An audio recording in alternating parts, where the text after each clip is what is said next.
Chelsea, ও মাই god, Chelsea PSG কে, ভাই, এই Chelsea PSG কে 3-0 গোলে হারাইবো, এই কথাটা যদি ম্যাচের আগে কেউ বলতো বলতো ভাই আপনি পাগল হয়ে গেছেন, আপনি কিছু একটা খাইছেন। তা না হলে এই কথাটা বলা সম্ভব না যে পিএসজি কিনা এই টুর্নামেন্ট জুড়ে মাত্র একটা গোল খাইছে। রিয়াল মাদ্রিদকে তারা সেমিফাইনালে 4-0 গোলে একদম পাগলা করে দিছে। তো যাই হোক, আমি ম্যাচ প্রিভিউতে বলছিলাম যে চেলসিও যেমন শক্তিশালী, পিএসজিও শক্তিশালী, দুটা দলের ফাইট হবে। এবং চেলসির ইতিহাস বলে তারা ফাইনাল ম্যাচ অন্ডার, তারা যতবারই ফাইনাল খেলছে প্রত্যেকটা বার সবচেয়ে সেরা সেরা দলকে তারা কিন্তু বিদায় করে দিছে প্রত্যেকটা বার। আপনি 2021 সালে দেখেন, সিটির মতো টপ পারফর্মার দলকে তারা কিন্তু বিদায় করে দিয়ে চ্যাম্পিয়ন হয়েছে। 2011 সালে জার্মান জায়ান্ট বায়ার্ন মিউনিখ যে লেভেলের ফর্মে ছিল, সেই ফর্ম থেকে বায়ার্ন মিউনিখকে দ্রগবা, দিদিয়ে দ্রগবার চেলসি উড়াই দিছিল, যদিও টাইব্রেকারে।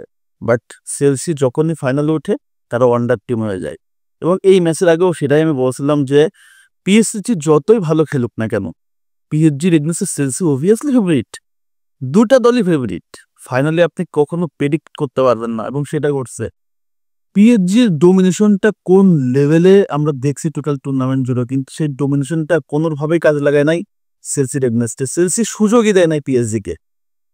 ম্যাচ আগে চেলসি কোচ বলতেছিল এনজো মারেস্কা, আমি দাবা খেলতে খুব পছন্দ করি, এবং সেই দাবার চালেই, দাবার মতো দাবার সাজানো গুটির ভেতরেই পিএসজিকে আসলে শেষ করেছে চেলসি। চেলসির যে শুরুটা ছিল, শুরুতেই যেভাবে তারা ডোমিনেট দেখাচ্ছিল প্রথম 10 মিনিট, আমার কাছে মনে হচ্ছিল যে এই 10-15 মিনিটই মনে হয় চেলসির দৌড় এখানেই শেষ। কিন্তু না, টোটাল ম্যাচ জুড়ে 90টা মিনিট জুড়ে পিএসজি কে যেভাবে নাকানি চুবানি করছে চেলসি, এক কথাই এটা হচ্ছে গার্ডস। ফুটবলে আপনাকে গার্ডস দেখাইতে হবে। টোটাল সিজন জুড়ে পিএসজি একের পর এক হাই প্রেস করে গেছে, প্রতিপক্ষর ডিফেন্স ভেঙে চুরে তছনছ করে ফেলছে উসমান ডেম্বেলে, কাভারেজকেলিয়া, বারকোলা, ডুয়োরা, কিন্তু চেলসির এগনেস্টে সুযোগই পায় নাই। চেলসির জমাট বাঁধা মিডফিল্ড। আমি কিন্তু বলছিলাম যে বর্তমান সময়ে যদি আপনি সবচেয়ে সেরা মিডফিল্ড দেখেন তাহলে পিএসজির পর আপনাকে চেলসিকেই বলতে হবে। বাট চেলসি এই ম্যাচটাতে যেভাবে মিডফিল্ডের কন্ট্রোল দেখাইলো, ডিফেন্সে একটা অন্য লেভেলের দেখাইলো। গোলকিপারের কথা বলতে হবে,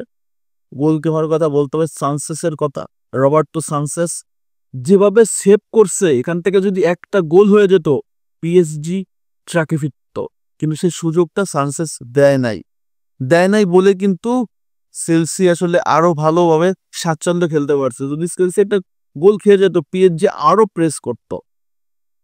এই ম্যাচে জুড়ে সবচেয়ে সেরা পারফর্মার যদি বলতে হয় তাহলে কোলে পালমার, হয়তোবা ফার্স্ট হাফের আগে তার হ্যাটট্রিক হয়ে যেতে পারতো। প্রথম শটটা খুবই চমৎকার, আমি তো ভাবছি গোল হয়ে গেছে, কিন্তু জাস্ট মিস্টেক। এরপরে দুইটা গোল, চমৎকার ফিনিশিং, এবং শেষ গোলটা জও পেদ্রো যেভাবে করে দিল কোল পালমারের বলটা, এটা রেপ্লিকা বলতে পারেন আপনি 2022 সালের বিশ্বকাপের ফাইনালে কুলুমনের বলটা সোজা সাপটা গোলকিপারের গায়ে মেরে দেয়। বাট এখানটাতে জও পেদ্রো ডিফারেন্ট একটা মানে স্ট্র্যাটেজি ফলো করছে, ডিফারেন্ট থিং ফলো করছে। অনেকে বলে এই সময় মাথা ব্রেন কাজ করে না, কিন্তু জোয়া পেদ্রো ঠান্ডা মাথায় বলটা গোলকিপারের মাথার উপর দিয়ে উঠাই দিছে, গোল। এই জিনিসগুলো দেখছে গ্যালারিতে বসে থাকে কার্লো আনচেলত্তি। ব্রাজিল নেক্সট কোয়ালাপে অবভিয়াসলি জোয়া পেদ্রো ডাক পারছে, কোনো সন্দেহ নাই। তবে পিএসজি কে যেভাবে চেলসি নাস্তানাবুদ করলো, এই এই জিনিসটাকে আসলে বুঝতে হবে যে আসলে দিন শেষে কেউ সেরা দল না, যে কোনো দলই তাদেরকে হারাইতে পারে। মাটিতে পা রাখতে হবে। এবং শেষ সময় এসে লুই এনরিকে ম্যাচ শেষে জোয়া পেদ্রোকে ধাক্কা দেওয়া, জোয়া পেদ্রোর সাথে কথা কাটাকাটি, অনেক কাহিনী হয়েছে, এইগুলো নিয়ে কথা না বলি। বাট ফুটবল দিন শেষে সুন্দর, ফুটবল দিন শেষে আসলে রোমাঞ্চকর আনন্দ, এবং সে আনন্দটা চেলসি পিএসজির এগেইনস্টে যেভাবে দিল, পুরো ফুটবল বিশ্বই আসলে হতবাক হয়ে গেছে। কারণ এই চেলসি পিএসজিকে হারাবে কেউ ভাবে নাই। এই পিএসজি এমন ভাবে আসলে নাস্তানাবুদ হবে, যারা কিনা একটা গোল করতে পারবে না ফাইনাল স্টেজে এসে, এরা রিয়েলি আনবিলিভেবল। এবং সেইটাই করছে চেলসি, দেখাইছে গার্ডস। চেলসির খুঁজে পাওয়া গেছে ইতিহাস, এই পিএসজি দাপট এখানে আসলে শেষ হয়ে গেছে। সো ফাইনাল ম্যাচ নিয়ে তোমাদের আসলে মতামতটা কি? আদৌ কি এই ম্যাচটাতে ঘটনা কি এরা ঘটা উচিত ছিল, নাকি পিএসজির আসলে যেটা উচিত ছিল? তোমরা কি খুশি কিনা চেলসি চ্যাম্পিয়ন হয়েছে? অবভিয়াসলি জানাবে। তবে আমি খুশি চেলসি চ্যাম্পিয়ন। তোমাদের মতামত কমেন্টস করো। ধন্যবাদ সবাইকে। আল্লাহ হাফেজ।